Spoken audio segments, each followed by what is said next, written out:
yang berjaga di Masjid Al-Aqsa.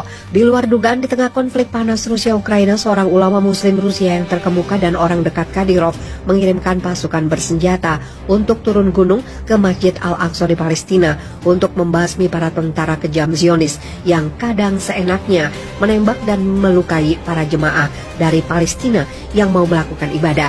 Atas apa yang terjadi itu, ulama Rusia bersikeras untuk melakukan pengepungan skala penuh pada tentara yang tengah berjaga di sana.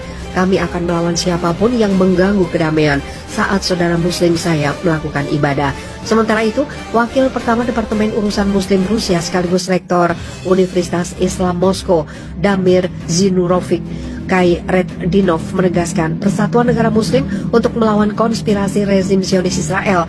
Kantor berita Kotsna melaporkan Damir Kairetdinov terkait langkah sebagian negara memindahkan kedutaan besarnya dari Tel Aviv ke Al-Quds. Soal apa kewajiban umat Islam menghadapi konspirasi ini, menekankan pentingnya dukungan atas hak rakyat Palestina, mencegah supaya hak mereka tidak diinjak-injak.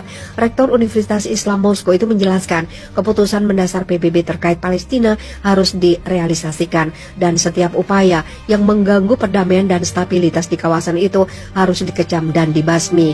Kairetdinov menegaskan umat Islam harus lebih aktif untuk membela haknya, hak sesamanya, hak bangsa Palestina. Menurutnya, Baitul Maqdis adalah tempat suci bagi umat Islam. Ia juga menilai Republik Islam Iran sebagai pendukung bangsa Palestina.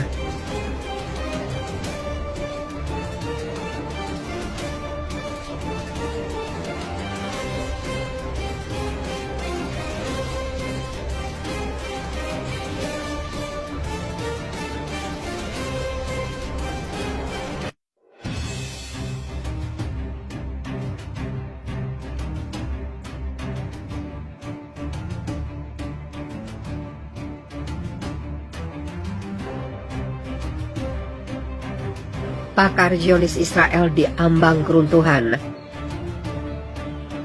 Pakar Zionis memperingatkan tentang pergerakan rezim menuju keruntuhan dengan pembentukan kabinet ekstrim oleh Benyamin Netanyahu. Benyamin Netanyahu, pejabat Perdana Menteri rezim Zionis, mengumumkan kepada Presiden rezim Zionis Isaac Herzog bahwa dia akan membentuk kabinetnya paling lambat 2 Januari 2023 dengan partisipasi Haredi dan Partai Zionis.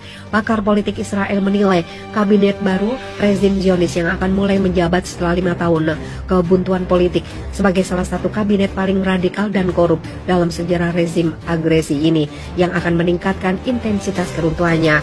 Menurut jaringan Al-Mayadin, Nahman Say, anggota kabinet Israel saat ini mengatakan bahwa Israel bergerak ke arah yang sangat buruk menuju 3 krisis besar. Krisis pertama ada di dalam masyarakat Israel, semuanya bergerak menuju keruntuhan, ujar Menteri Diaspora rezim Zionis. Krisis kedua antara kita dan orang-orang Yahudi di dunia. Krisis ketiga adalah melawan komunitas dunia. Ia menilai komposisi kabinet Netanyahu salah satunya bertujuan untuk menyelamatkan Netanyahu dari kasus kriminal yang melilitnya. Pada saat yang sama, peringatan tentang bahaya perpecahan internal terhadap kelangsungan hidup rezim Zionis semakin meningkat. Moshe Yaalon, mantan Menteri Keamanan rezim Zionis, juga mengatakan bahwa ancaman terhadap eksistensi Israel saat ini bukanlah ancaman asing melainkan ancaman internal. Ancamannya bukan dari luar, bukan dari Iran, tentara Arab atau terorisme, tapi internal, papar Yaalon. Pada saat yang sama, kelompok anak muda yang aktif di bidang teknologi baru di wilayah pendudukan telah mengumumkan bahwa mereka memutuskan untuk bermigrasi karena kekhawatiran terhadap kebijakan kabinet baru bentukan Netanyahu.